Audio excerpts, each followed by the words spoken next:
Hello and welcome back to Superstarglam.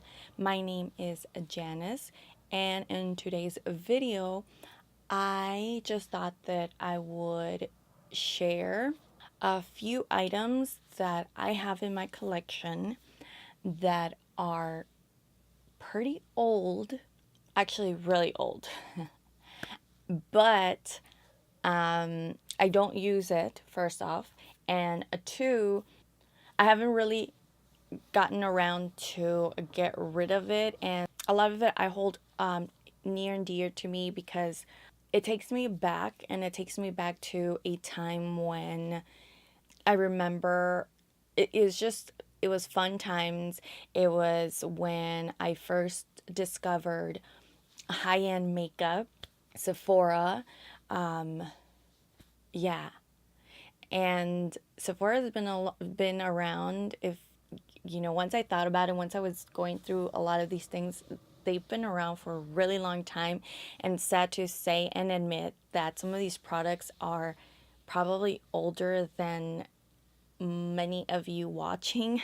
So again, it's a mixture of a lot of things that I just hold near and dear, and I just wanted to share them with you. Maybe perhaps you guys might remember some of these items, and some of these items are also as old as pre my YouTube, before I started YouTube. So I'm kind of throwing them in there just because before YouTube and before I discovered YouTube, I was definitely a makeup enthusiast. So I just wanted to share a few things, and I just hope that you stay tuned and watch.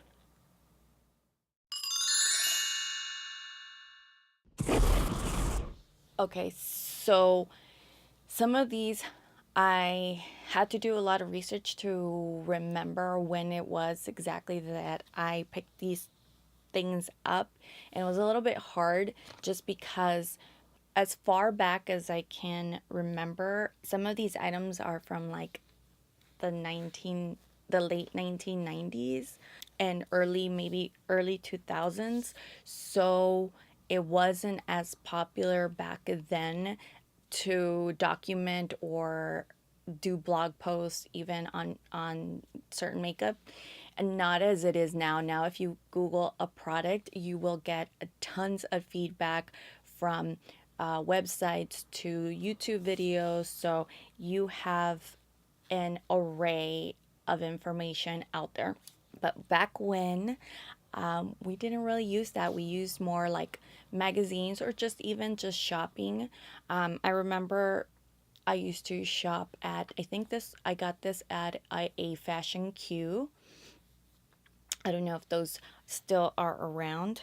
NYX was a beauty brand that's been actually around for a really long time, but they were very popular in clothing stores. At least that's where I remember them. So if I ever wanted to get like NYX products, lip liners, pencils, or eyeshadows, I would go there.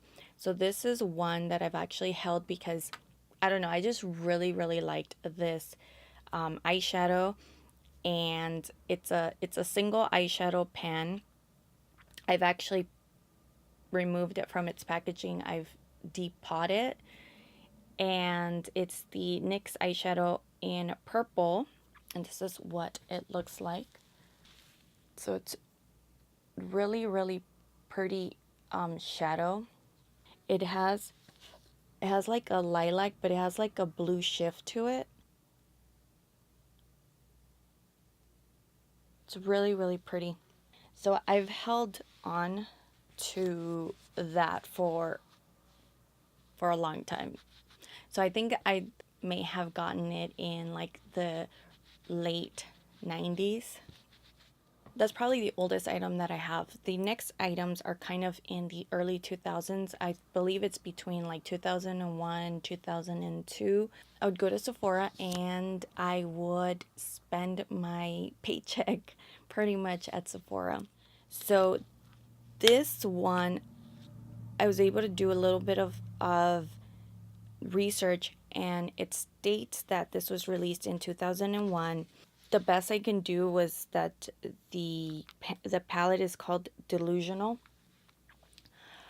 but probably a lot of you don't know that back in the 2000s, 2001, Sephora used to carry hard candy, which is unbelievable because now that it's considered a drugstore brand because it's mainly sold at Walmart. But no, I discovered heart and candy at Sephora. When you used to go to Sephora, I used to have displays, and a lot of their products that they were better known for and they advertised in magazines for was their nail polish, and it always included. If I can find a picture, I will insert it here. But it included matching colored rings, and it would come in different shapes attached to the top of the nail polish, and usually the ring would match the color of the nail polish. So that was basically a lot of the products they were known for. And I never really would get, you know, the nail polish. It to me it kind of looked a lot like very childish, a very something that I was trying to outgrow from like childhood makeup, you know what I mean? I don't know. It just that's what the vibes that I would get. But they also had eyeshadow palettes. I can't remember everything. I just remember vaguely they had like different eyeshadow colors. Again, a lot of pastels and like glittery shadows. So anyways, so this was one of the palettes that I picked up, and it's been through some rough times. And again, the palette is called Dilusional. This is what the packaging looks like. It's like hard. It looks like plastic or feels like plastic. It has a little mirror inside. And then, let me take these out. And it looks disgusting. I know, again, this is old. This is what I'm showing you. But this was actually a really good eyeshadow palette. I loved the colors. And the pigmentation was actually really good in this palette. So I got a lot of use from this little palette. But as you can see, the little pens were very, very tiny. So very difficult to have many brushes go in there. And at the time, I wasn't really used to using actual brushes. I use more like the sponge tips.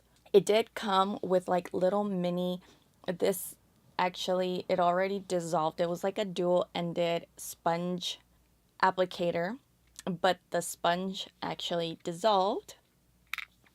And it comes with the little angled brush, very tiny. And yeah, this was pretty useful. Let me show you swatches, because even after all this time, the pigmentation was so beautiful. And I actually would get a lot of compliments from people when I would wear this little palette. So pretty. The next product was also from Sephora, and that also kind of this, I think that the next product is actually a testament to this company and this product, because it ended up proving that it is a pretty much cult favorite through generations. But it's the NARS Orgasm Blush. Now, again, the packaging looks disgusting because it's been through and gone through so much. And this is probably picked up since 2001. It's already gone. It's actually, it broke whatever was left inside.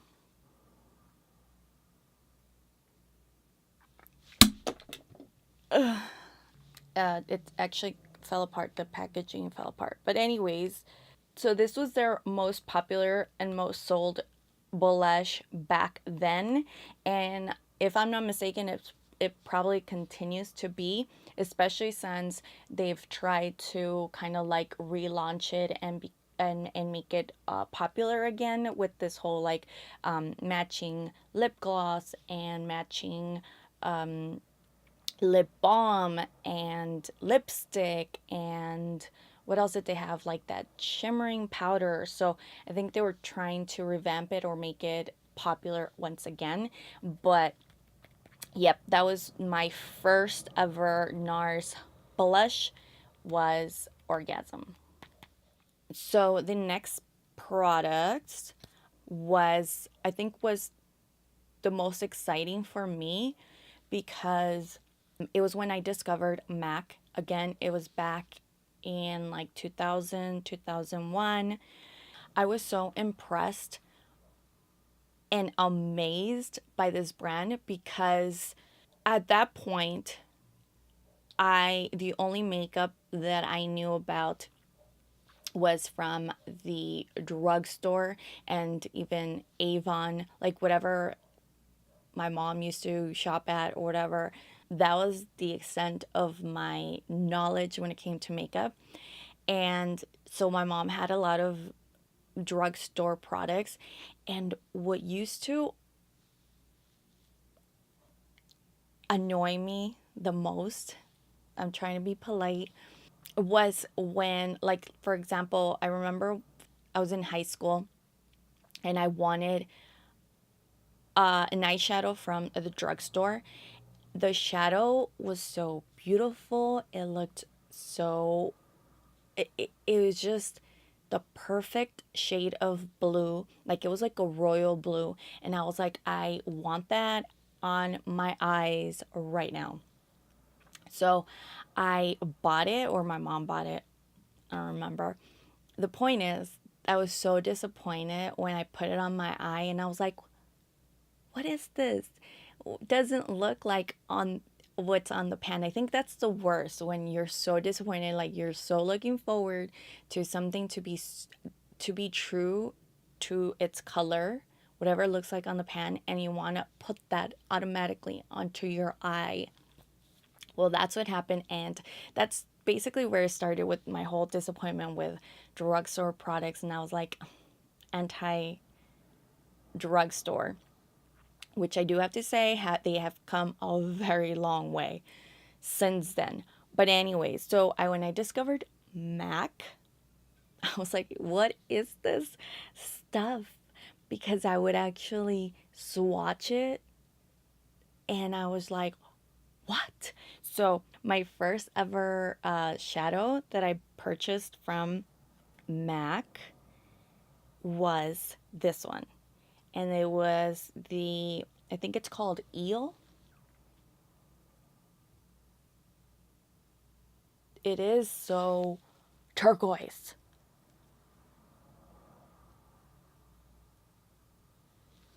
And of course, I never hit pan in it because how often can you get away with turquoise as a shadow? But if I wanted turquoise eyes that day, I was going to get it with this. And then after that, I kind of built my collection and I've kind of forgotten about these shadows, but again, I'm not going to throw them away. They mean too much to me to get rid of them, I guess.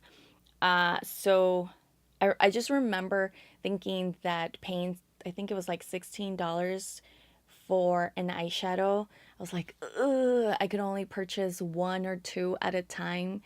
So it pained me, and I would work really hard for my money. And whenever I'd have leftover money after I paid my bills, I would go and splurge on eyeshadows from MAC.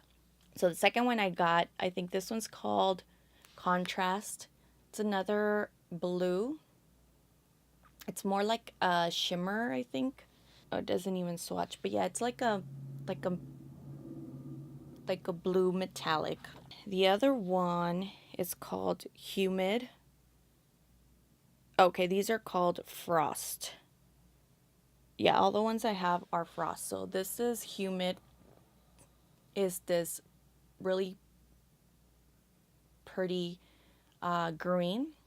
And the next one is Deep Truth. So it kind of has like a deep purple blue shift to it.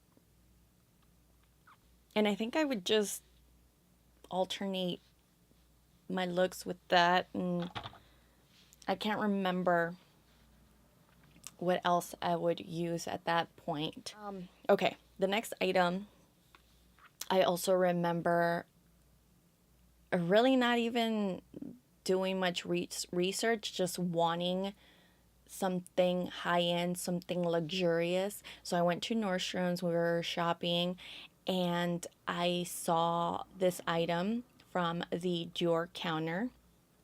And the sales lady there was, you know, letting me play with it and swatch it. And at this point in my life, I don't know or understand what I was going through or what I was thinking picking this item up. Like, I don't know if I was truly getting a bronzer or a blush. Anyways, all the information has been rubbed off, so I don't know what this was ever considered, and I was not able to research it also. And I believe it's also from like 2001 sometime, yeah, something like that. Anyway, so it's from Dior, and this is what the packaging looks like. Dior used to have a lot of their packaging in this like blue shade plastic. And this is what it came, it had a little, it's a compact and it had a little mirror. And then this is what the product looks like inside. Now, I did a pretty good indent indent on this product. But again, I don't understand what I was going for. This is so orange. And this is really orange.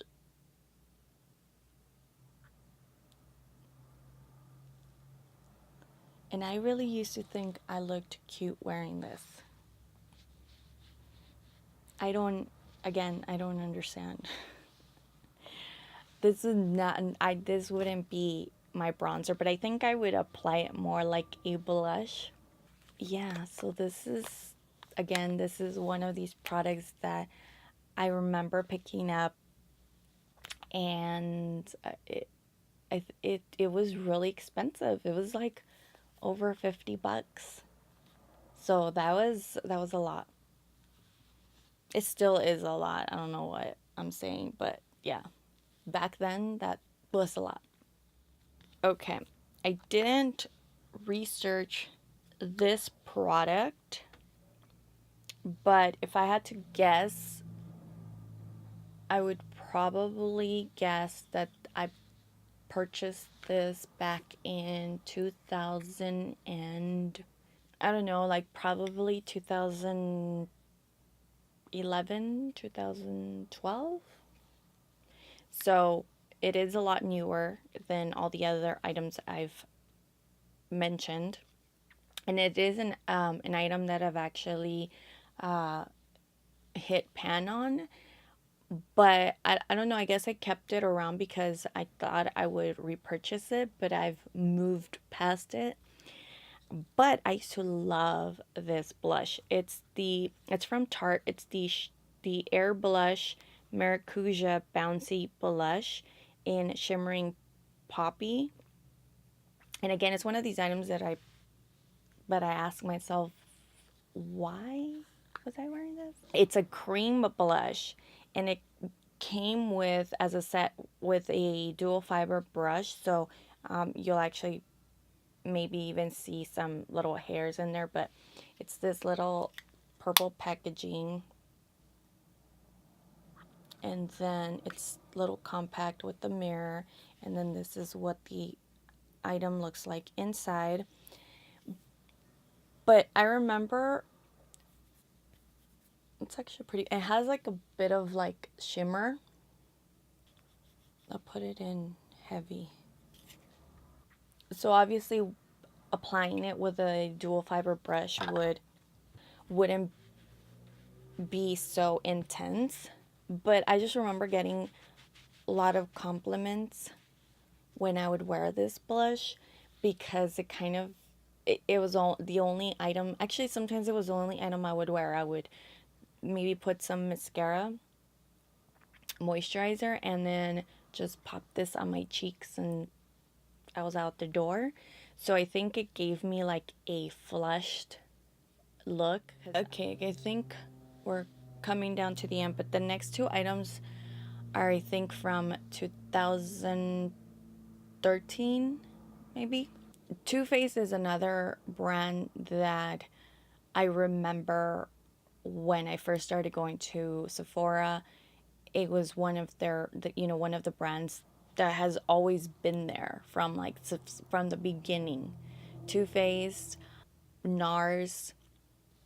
Yeah, so I picked up, I think this was a release in 2013, and it was kind of like a collab between Too Faced and Sephora. Again, this is a lot newer than the other items. Super cute packaging.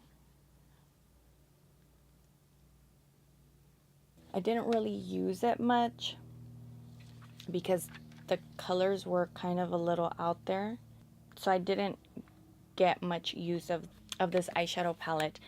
But again, it's just one of those things that I purchased, and I remember just it releasing and me saying like, oh, I really want to go and purchase it, because back then makeup companies only released makeup like a few times a year, not like every season or every month, it seems. And my last item is another item that, again, I want to question myself at that point in time. Like, what was I thinking? And why? Why was I actually in love with this shade? Anyways, it's a MAC lipstick. And I remember getting it and I was like, oh my God, that color. It's it's so out there, but I didn't care. I wanted to wear it. It's the MAC and the Nicki Minaj, I think, launch, and I think this was released in 2013, if I'm not mistaken. So it was, I think, their first collab, the first shade that she helped create. And it was kind of like her signature thing with the whole Barbie theme she was going for. So I saw it and I was like, oh yeah, I totally want to rock that shade of pink. Mind you, I'm not even a pink fan, but I picked it up and I used to think I look cute wearing this. So this is, let me swatch it for you. It kind of reminds me of like the 80s. So yeah, this was, I remember wearing it, my brother saying like, what is that hideous color on your lips? I'm like, psh, I think I look cute. Yeah. But yeah, that was the last item. It was so much fun sharing with all of you all this makeup that I just have in my collection that is super old, but I'm just never going to get rid of it. Maybe I will. Like maybe there's some that I will get rid of. It's just it's a time in my life where I was finally starting to become independent, making decent amount of money. Like I was a girl boss at a very young age because I had to. I was a single mom of two, and for my lack of education, I think I was making very decent amount of money, and that was my splurge, that was my escape from reality, from real life, from responsibilities. I would go and do some therapeutic shopping And I mean, if the reason why there's not much more makeup is because my other obsessions was in clothing and in shoes. So I would split them up or combine them in a little shopping spree, but I think my shoe obsession was at another level at that time. Let me know down in the comment section if there was any of these items that you recognize that you perhaps may have had, or let me know down in the comment section how the oldest item that you have in your makeup collection currently. I'm interested to know that. I think that we all kind of do the same thing. We hold some of these products very dear, near and dear to our hearts, and hold it in a special place. So I'm interested, I'm curious to know if you have any items like that, or if I'm just the only weirdo in this planet. But it was fun sharing it. I really hope that you enjoyed it. Please don't forget to give me a thumbs up, subscribe if you haven't done so already, and I will see you next time. Bye.